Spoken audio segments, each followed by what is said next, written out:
കർത്താവിൻ്റെ അതിപരിശുദ്ധമായ നാമം വാഴ്ത്തപ്പെടുമാറാകട്ടെ.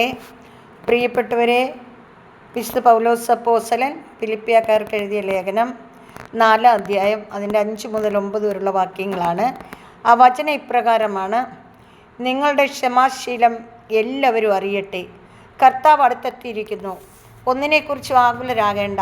പ്രാർത്ഥനയിലൂടെയും അപേക്ഷയിലൂടെയും കൃതജ്ഞതാ സ്തോത്രങ്ങളിലൂടെയും നിങ്ങളുടെ യാചനകൾ ദൈവസന്നിധിയിൽ അർപ്പിക്കുവിൻ.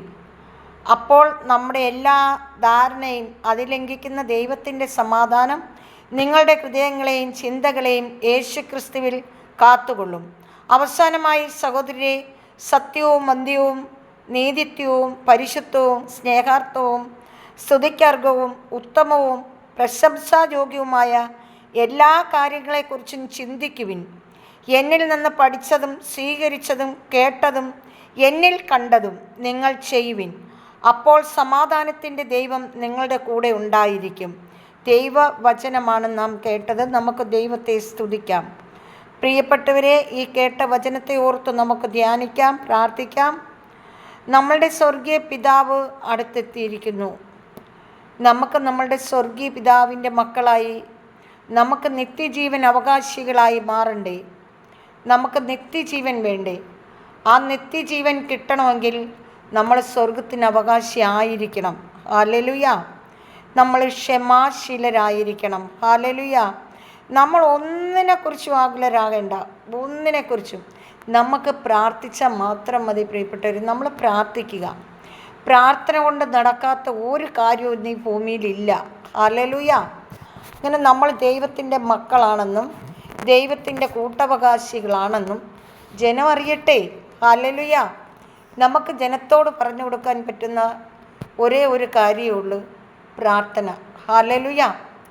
കർത്താവിൻ്റെ വചനം വായിക്കുകയും ധ്യാനിക്കുകയും പ്രാർത്ഥിക്കുകയും ചെയ്യുന്ന ഏവനും രക്ഷ പ്രാപിക്കും. ഹല്ലേലൂയ. ഹല്ലേലൂയ. ദൈവസന്നിധിയിൽ അർപ്പിക്കുന്ന എല്ലാ അപേക്ഷകളും ദൈവത്തിൻ്റെ കരങ്ങളിൽ തന്നെ എത്തും. നമ്മൾ സ്നേഹത്തോടും വിശ്വസ്തയോടും ആത്മസമീപനത്തോടും ഒക്കെ കർത്താവിൻ്റെ സന്നിധിയിൽ നമ്മൾ അർപ്പിക്കണം. ഹല്ലേലൂയ. അങ്ങനെ നമ്മൾ അർപ്പിക്കുമ്പോൾ നമ്മളുടെ അർപ്പണ മനോഭാവം യേശു സ്വീകരിക്കും. പ്രിയപ്പെട്ടവരെ, നമ്മളുടെ ഹൃദയം അറിയുന്ന യേശു നമ്മൾ പ്രാർത്ഥിക്കുന്ന പ്രാർത്ഥനയ്ക്ക് മറുപടി തരും. ഹല്ലേലൂയ. ഹല്ലേലൂയ. കർത്താവായ യേശുവേ, എൻ്റെ വചനം ഞാൻ പറയുന്ന കർത്താവേ, അങ്ങയുടെ വചനം ഞാൻ പറയുവാൻ ഇടയാക്കുമ്പോൾ അത് കേൾക്കാൻ കഴിവുള്ള മക്കൾ, കേൾക്കുകയും അതനുസരിച്ച് മുന്നോട്ട് നീങ്ങുകയും ചെയ്യുന്ന എല്ലാ വ്യക്തി ജീവിതങ്ങളെ അനുഗ്രഹിക്കണേ കർത്താവേ. എൻ്റെ പ്രിയപ്പെട്ടവരാണ് എവിടെ ഇരുന്നാലും, എൻ്റെ പ്രിയപ്പെട്ടവരെവിടെ ഇരുന്നാലും അവിടെ നിന്നെല്ലാം കർത്താവേ, അങ്ങ് ഞങ്ങളെ ഒന്നിച്ചു കൂട്ടുമെന്നാണല്ലോ അങ്ങയുടെ വചനം ഞങ്ങളെ പഠിപ്പിക്കുന്നത്. കർത്താവേ, എൻ്റെ പ്രിയപ്പെട്ടവരെവിടെല്ലാം ഇരുന്നാലും അവരെല്ലാം ഒന്നിച്ചു കൂട്ടുവാൻ അങ്ങയുടെ കരം നീട്ടണമേ കർത്താവേ. എൻ്റെ പ്രിയപ്പെട്ടവർക്കായി വേണ്ടതെല്ലാം അങ്ങ് നൽകണമേ അപ്പച്ച. എൻ്റെ എല്ലാ സഹോദരങ്ങളെയും, ലോകമെമ്പാടുമുള്ള എൻ്റെ യേശുവിൻ്റെ മക്കളെയും, യേശുവിൻ്റെ എല്ലാ മക്കളെയും എൻ്റെ പ്രിയപ്പെട്ടവരായി കരുതി ഞാൻ പ്രാർത്ഥിക്കുന്നു പിതാവേ. അവരെ എല്ലാം അനുഗ്രഹിക്കണമേ അപ്പച്ച.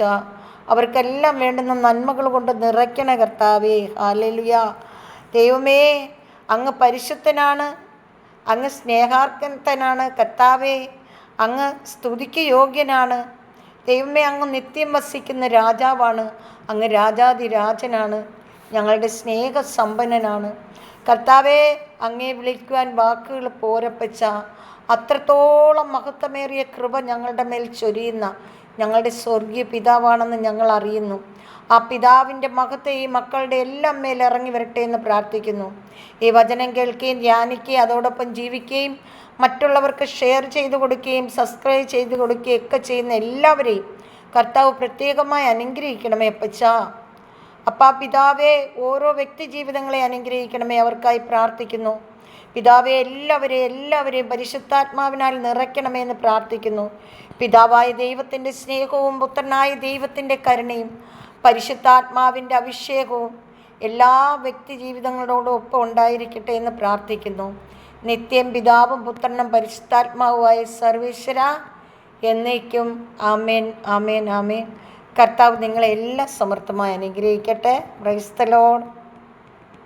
ദൈവനാമത്തിന് മഹത്വം.